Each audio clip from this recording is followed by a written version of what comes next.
तो प्यारे विद्यार्थियों नमस्कार, स्वागत है आप सबका एक और नए वीडियो में। आज हम यहाँ पर त्रैमासिक परीक्षा 2024-25 के लिए कक्षा 10वीं का हिंदी विषय का पूरा क्वेश्चन पेपर और इसका सॉल्यूशन देखने वाले हैं। तो देखिएगा, ये तो रहा आपका पूरा क्वेश्चन पेपर और ये रहा आपके पेपर का सॉल्यूशन। यहाँ से आप लोग देख सकते हो पूरा सॉल्यूशन आज मैं यहाँ से आपको बताने वाला हूँ। प्रश्न नंबर 1 से लेकर 23 तक की प्रत्येक क्वेश्चन का उत्तर आज हम यहाँ से देखेंगे। तो इसके लिए आपको ये करना है कि इस वीडियो को पूरा देखकर जाना है ताकि आप सबको पूरा क्वेश्चन पेपर अच्छे प्रकार से समझ में आ सके। तो देखो, इस प्रकार का पूरा क्वेश्चन पेपर होगा त्रैमासिक परीक्षा 2024-25 कक्षा 10वीं का हिंदी विषय का पूरा पेपर आपका ये। अब इसमें पहला क्वेश्चन पढ़ते हैं, गोपियाँ किसे बड़भागी कह रही है। तो देखो, इसका राइट आंसर आ जाएगा उदो को। नेताजी मूर्ति की तैयार करने वाले मूर्तिकार का नाम मोतीलाल था। भोलानाथ के ललाट पर कौन सा तिलक सुशोभित हो रहा है। तो देखो, इसका राइट आंसर आ जाएगा बभूत का। शांत रस का स्थायी भाव निर्वेद होगा। समास के प्रकार 6 होंगे। नि धन चे निश्चय में कौन सी संधि होगी, द्विसर्ग संधि होगी। उसके बाद में देखो, रिक्त स्थानों की पूर्ति। सूरदास जी मुख्यतः रस के कवि हैं। देखो, ये वात्सल रस के कवि है। उसके बाद में अगला क्वेश्चन, कवि जयशंकर प्रसाद ने अपने मन को का रूप दिया, ये भंवरे का रूप दिया। इसका राइट आंसर होगा। सभापति का भाषण में छपा, तो देखो ये अखबारों में छपा। उसके बाद में देखो, भोलानाथ का वास्तविक नाम था तारकेश्वर नाथ। काव्य के मुख्यतः भेद होते हैं, 2 भेद होते हैं। प्रतिदिन में समास है, तो देखो अव्ययी भाव समास है। संचारी भाव की संख्या 33 होगी। तो यहाँ से आप सब लोग इनको देख लें और पूरा इनको समझ भी लें। अब चलो, इसके बाद में हम आगे बढ़ते हैं, आगे के आपके पेपर के लिए क्वेश्चन और उनके उत्तर को देखते हैं। अब इसके बाद में देखिएगा, प्रश्न नंबर 3 में आपसे जोड़ी पूछी जाएगी। जोड़ी का मिलान कैसे करना आपको। पहला क्वेश्चन, गुड़ की जोड़ी मिल जाएगी चींटी से। सेवा करने वाला सेवक, माता का आंचल शिवपूजन साय। गद्य हमारी स्वाभाविक अभिव्यक्ति है। रस काव्य की क्या है आत्मा, जयशंकर प्रसाद की जोड़ी छायावास से। तो यहाँ से आप सब लोग इसको देख लें और इसके बाद में हम आगे बढ़ते हैं, आगे के क्वेश्चन और उनके आंसर को देखते हैं। देखो, आगे आपके पेपर में इस प्रकार के क्वेश्चंस पूछे जाएंगे। देखो, प्रश्न नंबर 4 में आपसे सत्य असत्य पूछे जाएंगे। सत्य असत्य आपको कैसे जानने हैं। पहला क्वेश्चन, आत्मकथ्य कविता पहली बार हंस पत्रिका में प्रकाशित हुई, ये भी आपका सत्य होगा। बाल गोविंद भगत के गीतों में प्रभु मिलन का भाव है, ये भी सत्य होगा। जॉर्ज पंचम की नाक पाठ में सरकारी तंत्र पर व्यंग किया गया, ये भी सत्य होगा। रामचरितमानस से खंड का भी असत्य होगा। एकांकी में 4 अंक होते हैं, असत्य होगा। जहाँ दोनों पद प्रधान हो वहाँ कौन सा समास है, तो वहाँ द्विगु समास होता है, तो असत्य हो जाएगा। उसके बाद में देखो, प्रश्न नंबर 5 में आपसे क्या पूछे जाएंगी, एक वाक्य में उत्तर। देखो, पहला क्वेश्चन, शस्त्र भाव कौन था। तो देखो, शस्त्र भाव का मूल नाम कार्तवीर अर्जुन था। दूसरा क्वेश्चन, आत्मकथ्य कविता में कवि ने मधुप का प्रयोग किसके लिए किया, भौरे के लिए। नाव किसका प्रतीक थी। तो देखो, सम्मान का प्रतीक थी। कहानी के तत्वों के नाम, कथावस्तु, पात्र, चरित्र चित्रण, कथोपकथन। हिंदी पद्य साहित्य को कितने भागों में विभाजित किया गया। तो देखो, इसको बांटा गया देशकाल और वातावरण में, और पात्र, चरित्र चित्रण, कथोपकथन, भाषा शैली और उद्देश्य में। ठीक है, यहाँ से देख ले, ये इसका उत्तर लिखा है। उसके बाद में देखो, ये जो था ना आपका, हिंदी साहित्य को कितने भागों में बांटा गया, इसका राइट आंसर 4 आ जाएगा। वर्णों के सार्थक समूह को क्या कहते हैं, शब्द। और उसके बाद में भोलानाथ के पिता आटे की कितनी गोलियां गंगा जी में प्रवाहित करते थे। तो इसका राइट आंसर आ जाएगा 500। तो इस प्रकार से आप सब लोग इनको देख लें। यहाँ तक के सभी क्वेश्चंस मैंने बता दिए और उसके बाद में हम आगे प्रश्न नंबर 6 से लेकर 23 तक के प्रत्येक क्वेश्चन का आंसर जानने वाले हैं। तो चलो जल्दी से हम आगे बढ़ते हैं और इन सभी क्वेश्चन के आंसर को जानते हैं कि आपको इन सभी प्रश्नों का सॉल्यूशन कैसे और किस प्रकार से कंप्लीट कर लेना चाहिए। देखो, यहाँ से आप सब लोग इन क्वेश्चन को पढ़ लें। तो देखो, इसमें क्या पूछा गया, देख सकते हो, उद्धव के व्यवहार की तुलना किस किस से की गई है।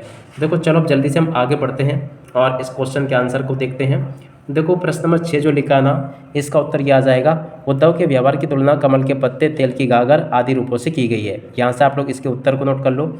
और इसके अलावा में पूछा गया, परशुराम के क्रोध करने पर लक्ष्मण की जो प्रतिक्रिया हुई उसको अपने आधार पर अपने शब्दों में आपको लिखना है। ठीक है, देखो, इसका उत्तर ये हो जाएगा, राम स्वभाव से कोमल और विनयी हैं। पूरा आप लोग देख लें इसको और यहाँ से आप लोग इसके उत्तर को नोट कर लें। उसके बाद में देखो, प्रश्न नंबर 7, कैप्टन की मृत्यु का समाचार देते वक्त पानवाला उदास हो जाता है, क्यों। प्रश्न नंबर 7, तो देखो, इसका राइट आंसर यह आ जाएगा, कैप्टन की मृत्यु का समाचार देते वक्त पानवाला उदास हो जाता है क्योंकि वे भी मन ही मन उस कैप्टन का सम्मान करता है। अब इसके बाद में अगला क्वेश्चन, बाल गोविंद भगत की पुत्रवधू उन्हें अकेले क्यों नहीं छोड़ना चाहती थी। 7वें का अतः वाला क्वेश्चन। देखो, इसका उत्तर यह आ जाएगा, बाल गोविंद भगत की पुत्रवधू उन्हें अकेला छोड़कर इसलिए नहीं जाना चाहती थी क्योंकि पुत्र की मृत्यु के बाद भगत के बुढ़ापे का एकमात्र सहारा वही थी। अगर वे चली गई तो भगत के लिए भोजन कौन बनाएगा और भगत की बीमार हो गए तो उनकी सेवा कौन करेगा। ये इसका राइट आंसर होगा। यहाँ से आप सब लोग इसको नोट कर लें। और उसके बाद में अगला क्वेश्चन नवा, माता कांचल पाठ के आधार पर लिखिए कि शिशु का नाम भोलानाथ कैसे पड़ा। प्रश्न नंबर 8 पूछा गया। देखो इसका उत्तर ये लिखा है, आप सब लोग इसको देख लें, ये पूरा का पूरा आपका इस क्वेश्चन का आंसर आ जाएगा, आप लोग नोट भी कर लें इसको। और उसके बाद में चलो हम आगे बढ़ते हैं। देखो अगला क्वेश्चन ये लिखा है, यहाँ से आप लोग देख लीजिएगा, ये लिखा है कहाँ पर नवा, भक्ति काल की 2 विशेषताएं। देखिएगा भक्ति काल की 2 विशेषताएं यहाँ से नोट कर लो आप सब लोग पूरा का पूरा, और इसको याद भी कर लेना अच्छे से। अगला क्वेश्चन, कहानी और उपन्यास में 2 अंतर। देखो कहानी और उपन्यास में अंतर यहाँ से देख लो आप सब लोग, और इसको अच्छे से याद कर लो। और उसके बाद में देखो 10वां जो क्वेश्चन है, इसमें से ये छंद आपके हट गए, इसकी जगह पर अब आपको ये वाले छंद याद करने हैं, ये आपके पेपर में पूछे जाएंगे। दोहा छंद की परिभाषा उदाहरण सहित, और इसके बाद में देखो किन्हीं 2 खंड काव्यों के नाम आपको याद करने हैं, ये भी आपके पेपर में आपसे पूछे जाएंगे, ठीक है। महाकाव्य और खंड काव्य में 2 अंतर भी आपको याद कर लेने हैं, या इसके अथवा वाले क्वेश्चन का आंसर मैंने आपको बता दिया यहाँ से। अब चलो प्रश्न नंबर 12 को देखते हैं।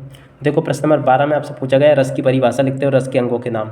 देखो ये रस की परिभाषा लिखी है, आप सब लोग देख लें यहाँ से। और उसके बाद में देखो वीर रस की परिभाषा, यहाँ से आप सब लोग इसको देख लें और इसको याद भी कर लें। उसके बाद में अगला क्वेश्चन देख लें। देखो यहाँ तक का क्वेश्चन बता दिया मैंने आपको, निम्नलिखित में से किन्हीं 2 का संधि विच्छेद कर संधि का नाम लिखिए। प्रश्न नंबर 13 पूछा गया। अब देखो 13 का उत्तर कहाँ से आएगा आपका, तो देखो 13 का उत्तर ये लिखा है, यहाँ से आप सब लोग देख लो इसको और पूरा का पूरा समझ लें। ये 13 के अत वाले क्वेश्चन का उत्तर ये दिया गया। और उसके बाद में देखो प्रश्न नंबर 14 पढ़ते हैं। देखो 14 में पूछा गया, निम्नलिखित मुहावरों का अर्थ लिखते हुए वाक्य में प्रयोग करना, घी के दिए जलाना, आग का तारा होना। देखो 14 का उत्तर यहाँ से देख लो आप सब लोग, और पूरा का पूरा इसका सॉल्यूशन कंप्लीट कर लो।